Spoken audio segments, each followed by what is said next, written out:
Hello and welcome back. I am Vandana and we are learning Science of Class 5.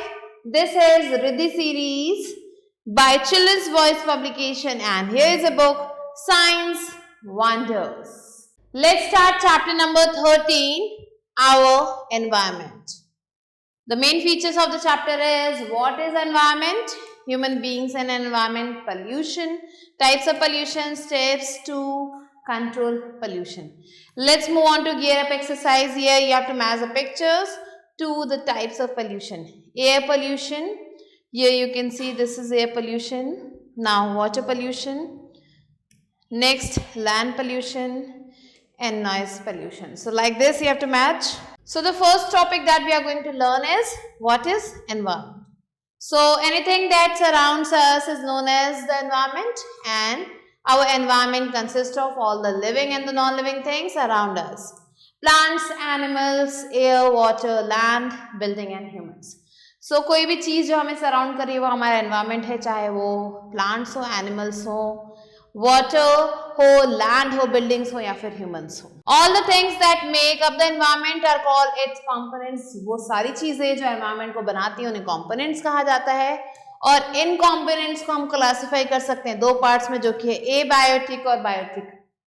सो पहला आता है abiotic environment. ये जो abiotic environment है इसमें आपको नॉन लिविंग थिंग्स मिलेंगे एंड इसमें आपको मिलेगा एयर, वाटर, लैंड और soil and they are means of sustenance of two different land forms. ये जो है मीन्स है कुछ अलग अलग लैंड फॉर्म्स को सस्टेन करने का. जो क्लाइमेटिक फैक्टर्स हैं जैसे कि रेनफॉल, सनलाइट, विंड, ये क्या करते हैं, अफेक्ट करते हैं जो भी डिस्ट्रीब्यूशन है लिविंग ऑर्गेनिजम्स का, उन सबको. फिर आते हैं बायोटिक एनवायरनमेंट. सो ये जो बायोटिक एनवायरनमेंट है इसमें आपको लिविंग थिंग्स मिलेंगे, plants, animals, human beings. Biotic components तीन तरीके के होते हैं जिसमें प्रोड्यूसर्स, कंज्यूमर्स और डीकम्पोजर्स आते हैं. सो सबसे पहले हम प्रोड्यूसर्स की अगर बात करें तो प्लांट, जो ग्रीन प्लांट्स हैं उन्हें प्रोड्यूसर्स कहा जाता है. ये अपना खुद का खाना बनाते हैं इसलिए ये प्रोड्यूसर्स कहलाते हैं. फिर कंज्यूमर्स की अगर हम बात करें तो ये एनिमल्स और ह्यूमन बींग्स ये कंज्यूमर्स की कैटेगरी में आते हैं क्योंकि ये फूड को कंज्यूम करते हैं जो कि प्रोड्यूसर्स बनाते हैं. तो यहाँ पे ये जो कंज्यूमर्स हैं ये भी जो है तीन पार्ट्स में डिवाइडेड है, हर्बीवोर्स, कार्निवोर्स और ओमनिवोर्स में. फिर आते हैं डीकम्पोजर्स. ये जो डीकम्पोजर्स हैं इनमें आपको माइक्रोब्स मिलेंगे जैसे कि बैक्टीरिया हो गए, फंगी हो गए, जो कि डेड प्लांट्स और एनिमल्स को खा जाते हैं और डीकम्पोज कर देते हैं. इनको छोटे छोटे सिंपलर सब्सटेंसेस में बांट देते हैं. कुछ एनिमल्स जैसे कि वल्चर्स और ईगल्स ये भी डेड एनिमल्स को खाते हैं, इन्हें हम स्कैवेंजर्स कहते हैं. नेक्स्ट आता है food chain. So normal condition के अंदर यहाँ पे एक बैलेंस होता है, बहुत सारे बायोटिक कंपोनेंट्स जो कि लिविंग थिंग्स हैं और जो भी बायोटिक और एबायोटिक कंपोनेंट्स हैं जो कि नॉन लिविंग थिंग्स हैं, उन सब के बीच में. सो ये जो फूड चेन है ये स्टार्ट होता है प्लांट्स के साथ और एंड होता है एनिमल्स के साथ. जितने भी एनिमल्स हैं वो डिपेंड होते हैं प्लांट पे अपने फूड के लिए. प्लांट्स क्या करते हैं, ये खुद का फूड बनाते हैं सनलाइट, वाटर और कार्बन डाइऑक्साइड की मदद से. अगर जो है if the part of the food chain breaks, अगर ये फूड चेन का जो ये पार्ट है ये ब्रेक होता है तो जो पूरा चेन है वो इफेक्ट हो जाएगा इससे. एंड जब ये प्लांट्स और एनिमल्स मर जाते हैं, डीकम्पोजर्स क्या करते हैं, डीकम्पोज कर देते हैं इनकी डेड बॉडीज को, न्यूट्रिएंट्स में कन्वर्ट कर देते हैं और फिर उसे वापस से रिटर्न कर देते हैं सॉइल को. एंड इसी तरीके से जो न्यूट्रिएंट्स हैं वो वापस से बायोटिक फैक्टर्स में रिटर्न हो जाते हैं. सो ये जितने भी बायोटिक फैक्टर्स हैं वो एबायोटिक एनवायरनमेंट में कन्वर्ट हो जाते हैं. एंड ये जो साइकिल है ये चलता रहता है इन इट अनअपरेटेड,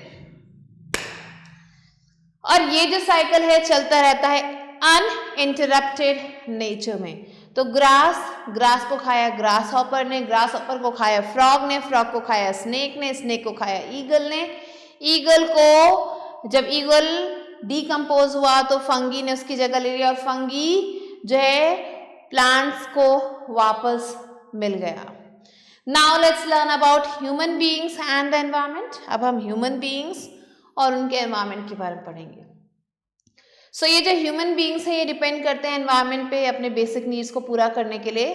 तो जैसे जैसे ये पॉपुलेशन बढ़ रही है ह्यूमन बींग्स की, पॉल्यूशन भी बढ़ रहा है और जो डिपेंडेंस है वो भी बढ़ रहा है। सो हम सबको क्या होता है, हम सब जो डिपेंड करते हैं एनवायरनमेंट पे अपने बेसिक नीड्स के लिए, जैसे कि वाटर, एयर, फूड, शेल्टर, ये सब हमें कौन देता है? एनवायरनमेंट देता है।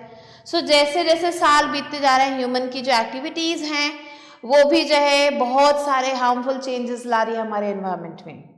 There is less greenery, greenery कम हो गई है, अब ज़्यादा से ज़्यादा फॉरेस्ट को जो है काटा जा रहा है हाउसेस बनाने के लिए, फैक्ट्रीज बनाने के लिए, रोड्स और दूसरे इंफ्रास्ट्रक्चर्स को बनाने के लिए। जो पोल्यूशन लेवल है वो भी बढ़ रहा है, लेस फ्रेश एयर मिल रही है लोगों को ब्रीथ करने के लिए, एंड इसकी वजह से जो एनवायरनमेंट है वो और भी ज़्यादा गर्म हो रहा है। बहुत सारे स्पीशीज जो एनिमल के और प्लांट के वो जो है धीरे धीरे एक्सटिंक्ट हो रहे हैं, क्योंकि लोग जो है हंटिंग कर रहे हैं और इन एनिमल्स के नेचुरल हैबिटेट को डिस्ट्रक्ट कर रहे हैं, उसे ख़त्म कर रहे हैं। So how human beings are affecting the quality of the environment. अब ये जो ह्यूमन बींग्स हैं वो कैसे एनवायरनमेंट की क्वालिटी को अफेक्ट कर रहे हैं। तो पहला पॉइंट यहाँ पे है डिफॉरेस्टेशन। सो बहुत सारे पेड़ हम काट रहे हैं, एंड ये जो पेड़ हम काट रहे हैं इनकी जगह हम क्या बना रहे हैं? हाउस बना रहे हैं, हम इंडस्ट्री सेट कर रहे हैं, हम एग्रीकल्चर के लिए ये पेड़ों को काट रहे हैं, एंड इसके वजह से जो इम्बैलेंस है नेचर में वो बढ़ता जा रहा है। दूसरा है इंडस्ट्रियलाइजेशन। सो ज़्यादा से ज़्यादा फैक्ट्री लगाई जा रही हैं, एंड ये जो फैक्ट्रीज हैं ये क्या कर रहे हैं? मैन की लाइफ को और ज़्यादा कंफर्टेबल तो बना रहे हैं, लेकिन इसका एक दूसरा दुष्प्रभाव भी है जो एनवायरनमेंट पे पड़ रहा है और हम पे पड़ रहा है। सो टॉक्सिक गैसेस जैसे कि कार्बन मोनोऑक्साइड, सल्फर डाइऑक्साइड, ये जो है इन फैक्ट्री से रिलीज हो रहा है एटमॉस्फेयर में, और जिसकी वजह से एयर पोल्यूशन बढ़ रहा है। अब इंडस्ट्रियल वेस्ट वो रिलीज हो रहा है वाटर बॉडीज में, एंड जिसकी वजह से वाटर पोल्यूशन हो रहा है। फिर इसके साथ क्या होता है? This not only kills the aquatic plants. अब ये जो है जो भी कूड़ा कचरा पानी में डाला जा रहा है इसकी वजह से ना सिर्फ एक्वेटिक एनिमल्स मर रहे हैं, प्लांट्स मर रहे हैं, लेकिन इसका असर हमारे हेल्थ पे भी आ रहा है, लेकिन हम इसे समझ नहीं रहे हैं। नेक्स्ट पॉइंट है इंक्रीजिंग नंबर ऑफ व्हीकल्स। कैसे जो है व्हीकल्स का नंबर बढ़ता जा रहा है। सो जैसे जैसे ये नंबर व्हीकल्स का बढ़ता जा रहा है रोड पे, ये क्या कर अपने साथ पोल्यूशन को भी बढ़ा रहा है, एंड इसकी वजह से जो भी हार्मफुल गैसेस है, स्मोक है, वो रिलीज हो रही है एयर में। व्हीकल्स क्या करते हैं? ना तो सिर्फ ये एयर पोल्यूशन को क्रिएट करते हैं, लेकिन साथ में ये नॉइस पोल्यूशन को भी क्रिएट करते हैं। बार बार लोग हॉर्न बजाते हैं और नॉइस पोल्यूशन को क्रिएट करते हैं। तो आप यहाँ देख सकते हैं एयर पोल्यूशन जो एयर को गंदा कर रहा है, वाटर पोल्यूशन जो वाटर को गंदा कर रहा है, और नॉइस पोल्यूशन जो हमें परेशान कर रहा है। तो ये तीनों पोल्यूशन की पिक्चर आपको यहाँ पे दिख रही है। नेक्स्ट है dumping of waste.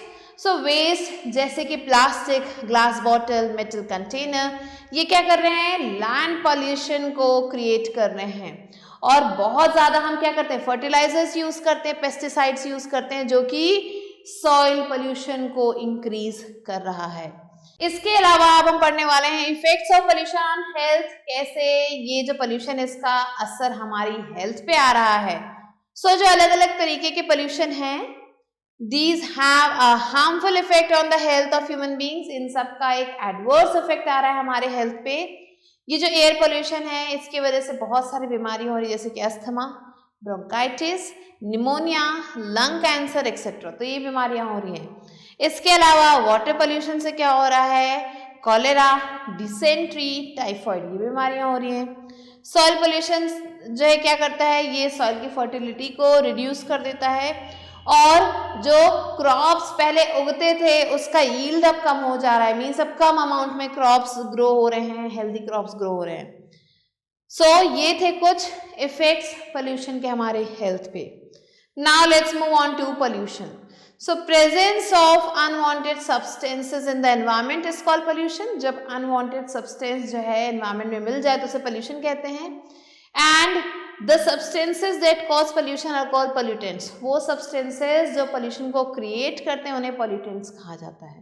Pollution is of 4 types. ये 4 तरीके का है: air pollution, water pollution, land pollution और नॉइज पोल्यूशन। सबसे पहला आता है एयर पोल्यूशन।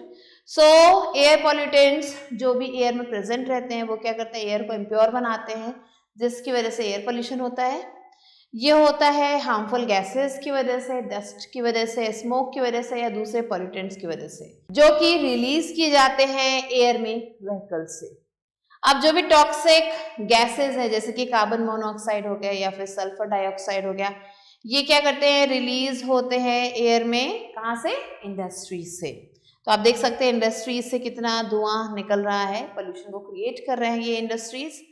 अब इसके बाद क्या होता है, जब burning of fossil fuels and garbage releases harmful gases, जब हम फॉसिल फ्यूल को बर्न करते हैं या गार्बेज को बर्न करते हैं तो इसकी वजह से हार्मफुल गैसेज रिलीज होती हैं, जैसे कि कार्बन मोनोऑक्साइड रिलीज होता है, मीथेन गैस रिलीज होती है एयर में।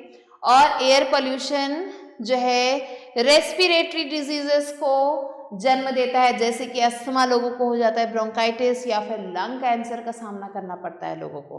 तो इस तरीके से एयर पोल्यूशन हमें नुकसान पहुंचा रहा है। Now let's learn about green house. So green house क्या है, ये एक स्मॉल हाउस है जो कि ग्लास से बनता है प्लांट्स को ग्रो करने के लिए विंटर में। ये जो ग्लास है ये क्या करता है, ट्रैप करता है सन के हीट को और उसे बाहर नहीं जाने देता है ग्लास वॉल से। एंड जो प्लांट्स हैं यहाँ पे काफ़ी ज़्यादा गर्म रहते हैं और आराम से पूरी सर्दियों ये सरवाइव कर पाते हैं। कुछ गैसेस जो हैं एटमॉस्फेयर में जैसे कि carbon dioxide, methane, water vapour और नाइट्रस ऑक्साइड, ये जो है इन्हें ग्रीन हाउस गैसेस कहा जाता है। And they are responsible for the green house effect, ये ग्रीन हाउस इफेक्ट को कैरी ऑन करते हैं। The natural process of maintaining the earth temperature and keeping it warm is known as green house effect. So green house effect क्या है, ये एक natural process है जिसमें हम अर्थ के टेम्परेचर को मेंटेन करते हैं और उसे वार्म रखते हैं। Now let's learn about global warming. So global warming क्या है, the increase in green house gases in the atmosphere, जब जो है ग्रीन हाउस गैसेज एटमॉस्फेयर में बढ़ जाती हैं ह्यूमन एक्टिविटीज की वजह से, और ये क्या करता है, they do not allow heat to escape from the earth, ये अर्थ से हीट को एस्केप नहीं करने देती हैं। तो क्या होता है, जो टेम्परेचर है वो अर्थ पे बढ़ने लग जाता है एंड ये जो फिनोमिना है इसे ग्लोबल वार्मिंग कहा जाता है। अब क्या इफेक्ट्स हैं ग्लोबल वार्मिंग के, तो ग्लोबल वार्मिंग की वजह से जो है वेदर चेंज हो जाता है, आइस जो है पोल्स पे वो मेल्ट होने लगती है, वाटर लेवल जो ओशन में है वो इंक्रीज होने लगता है और सी के पास जो एरिया है वहाँ पे बाढ़ आने लगती है। अब जो है हम पढ़ेंगे about efforts to reduce a green house effect. अब क्योंकि इतने सारे जो है इसके ड्रॉबैक्स हैं तो अब हम पढ़ेंगे ऐसे कुछ एफर्ट्स के बारे में जिसकी वजह से ग्रीन हाउस इफेक्ट कम किया जा सकता है। तो उसके लिए हमें क्या करना होगा, हमें केयरफुली इलेक्ट्रिसिटी को यूज़ करना चाहिए, एलईडी बल्ब्स को और ट्यूब्स को यूज़ करना चाहिए, ज़्यादा पेड़ लगाने चाहिए, रीयूज़ करना चाहिए या फिर रिसाइकिल करना चाहिए प्रोडक्ट्स को, फॉसिल फ्यूल को बहुत ही सोच समझ के यूज़ करना चाहिए, कार पूलिंग करनी चाहिए या फिर पब्लिक ट्रांसपोर्ट को यूज़ करना चाहिए, कंप्यूटर्स को स्विच ऑफ कर देना चाहिए, टीवीज़ को स्विच ऑफ कर देना चाहिए जब इनकी ज़रूरत ना हो, और हमें जो है मिनिमम यूज़ करना चाहिए ऐसी चीज़ों का जो कि रिलीज़ करते हैं CFC क्लोरोफ्लोरोकार्बन्स को, कहाँ पे, एयर में। Next comes water pollution. So water pollution जो है होता है जब बहुत ज़्यादा अमाउंट में डर्टी वाटर को जो है अलग अलग सोर्सेज से, इंडस्ट्रियल वेस्ट, इन सब जगहों से वाटर बॉडीज़ में जो है डाल दिया जाता है। अब ह्यूमन एक्टिविटीज़ जैसे कि bathing, washing clothes near lakes, so हम ह्यूमंस क्या करते हैं, हम नहाते हैं, कपड़े धोते हैं लेक्स के पास, रिवर्स के पास, पॉन्ड्स के पास, वहीं गार्बेज फेंक देते हैं इन वाटर बॉडीज़ में, ज़्यादा केमिकल्स यूज़ करते हैं अपने पेस्टिसाइड्स में, तो ये भी बह के पानी में चला जाता है, तो इससे भी पानी जो है कंटामिनेट हो जाता है और फिर ये जो है पानी किसी काम का नहीं होता है, इट इज़ अनफिट। अब क्या होता है, कई बार ऑयल स्पिल जो है शिप में से, जब शिप जो है ऑयल को ट्रांसफ़र करते हैं तो उस समय ऑयल स्पिल हो जाता है एंड जिसकी वजह से सी और ओशन वाटर भी पोल्यूटेड हो जाता है। इसके वजह से बहुत सारे एक्वेटिक प्लांट्स और एनिमल्स भी मर जाते हैं एंड इसका एक हार्मफुल इफेक्ट आता है ह्यूमन हेल्थ पे भी। नेक्स्ट आता है land pollution. So land pollution क्या है? लैंड या फिर सॉइल पोल्यूशन दोनों एक ही चीज़ है। ये तब होता है जब हार्मफुल सब्सटेंसेस ये क्या करते हैं, सॉइल को कंटामिनेट कर देते हैं, उसको अनयूजेबल बना देते हैं क्रॉप ग्रोइंग के लिए। एंड इस समय क्या होता है, जब हम एक्सेसिव पेस्टिसाइड और फर्टिलाइजर्स यूज़ करते हैं तो सॉलिड वेस्ट जैसे कि प्लास्टिक, ग्लास बॉटल और मेटल कंटेनर्स ये सब क्या करते हैं, लैंड पोल्यूशन को कॉज करते हैं। अब लैंड पोल्यूशन क्या करता है, डिक्रीज कर देता है सॉइल की फर्टिलिटी को और फिर रिड्यूस कर देता है क्रॉप यील्ड को। नेक्स्ट आता है नॉइज पोल्यूशन। सो जब जो है एक्सेसिव नॉइज से हम एक्सपोज होते हैं तो हमें नॉइज पोल्यूशन का सामना करना पड़ता है। इसके बहुत सारे सोर्सेज हैं, जैसे बार बार व्हीकल्स के हॉर्न बजाना, कंस्ट्रक्शन साइट्स पे शोर मचाना, मशीनरीज के शोर, लाउड स्पीकर्स के शोर, टेलीविजन और फायरवर्क्स के शोर। सो ये जो एक्सपोजर है नॉइस पोल्यूशन का, ये जो है हमें हियरिंग प्रॉब्लम्स ला सकता है, हमारे सिर में दर्द हो सकता है, हम स्ट्रेस में रहना सीख जाएंगे, हमें हाइपरटेंशन हो सकता है, हाई बीपी हो सकता है और तो और हमारी नींद भी डिस्टर्ब हो जाएगी। सो इसके जो है वजह से हमें परमानेंट डेफनेस का भी सामना करना पड़ सकता है, हम बहरे भी हो सकते हैं हमेशा के लिए। Now let's learn about steps to control pollution.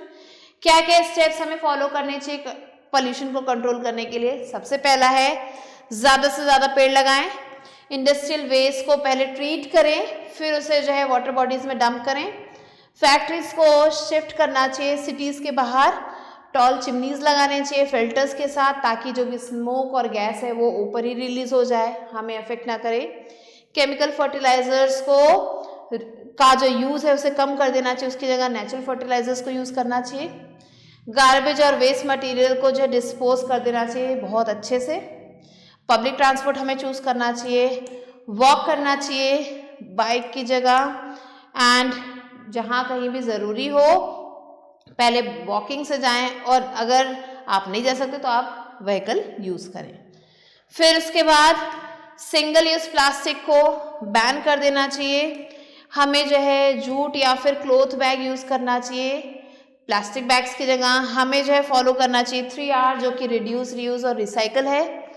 फिर इसके अलावा जो भी वेस्ट है उसे मिनिमाइज़ करना चाहिए, कम चीज़ें खरीदनी चाहिए, रीयूज़ करनी चाहिए पुराने आइटम्स को, उन्हें रिसाइकल करना चाहिए, डिस्कार्ड करना चाहिए मटेरियल्स को, जैसे कि न्यूज़पेपर, प्लास्टिक, मेटल्स, इन सब को जो है नए में हम कन्वर्ट करा सकते हैं, यूज़फुल प्रोडक्ट्स हम इससे बनवा सकते हैं।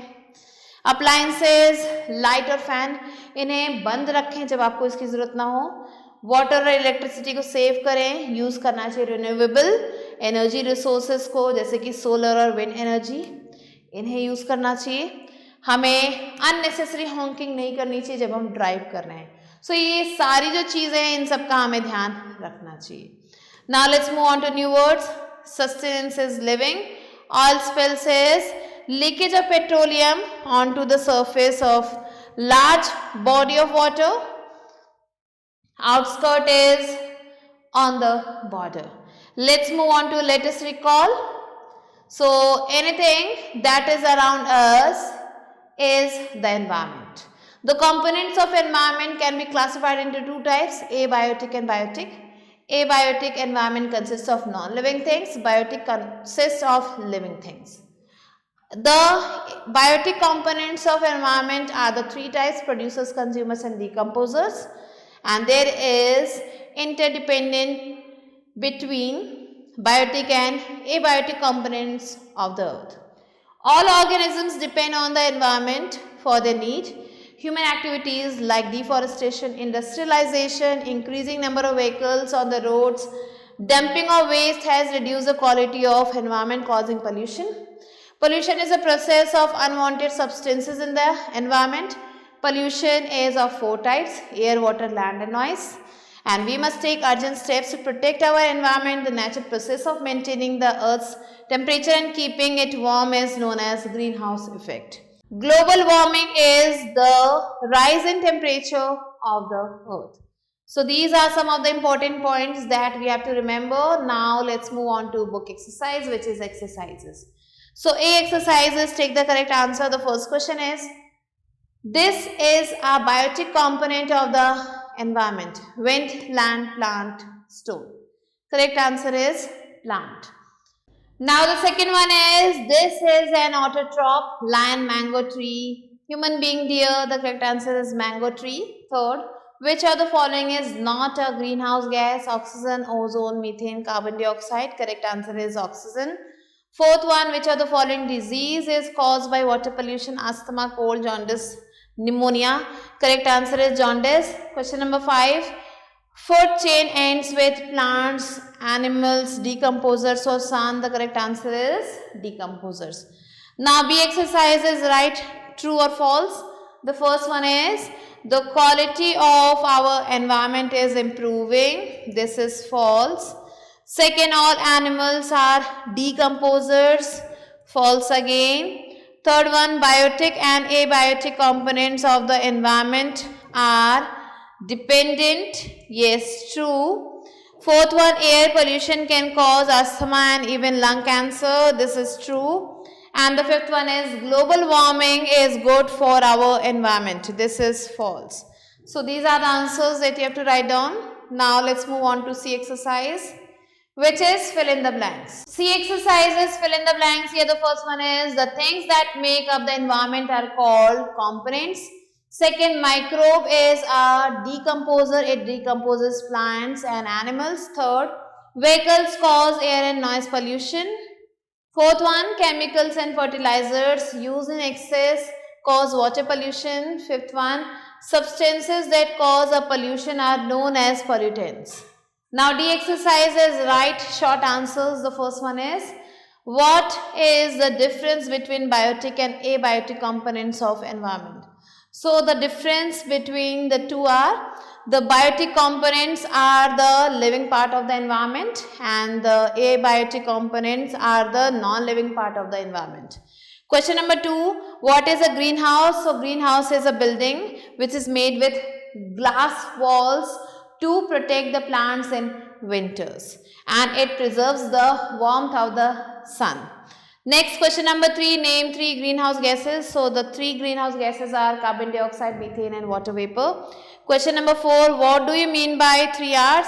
So the 3 R's are reduce, reuse and recycle. Question number 5 is, what is a global warming? So global warming is the long-term heating of earth, and when this heat does not get released from the atmosphere, it is called global warming. So these are the answers to be written. Now let's move on to E exercise, which is answer the following questions. Now E exercise is answer the following questions. The first one is, explain the greenhouse effect. So the greenhouse effect is caused by these 3 gases, methane, carbon dioxide and water vapor. When these gases they give adverse effect, and because of these, the heat energy that is created on the earth is not able to release in the atmosphere. It cannot release from the atmosphere. So greenhouse effect is formed. Now question number 2, how is man responsible for reducing the quality of the environment? So man is responsible for reducing the quality of the environment by practicing deforestation. He is growing industries. He is disposing of waste anywhere. Next, question number 3, what steps should be taken to reduce the greenhouse effect? So the steps that should be taken to reduce greenhouse effect is, we should plant more trees, we should reduce the usage of vehicles, we should conserve energy. Next, question number 4, what are the harmful effects of the global warming? So the harmful effects of the global warming are that it increases the sea level, it gives rise to the level of the sea is increased here, and more intense heat waves are generated, rainfall pattern changes with all these.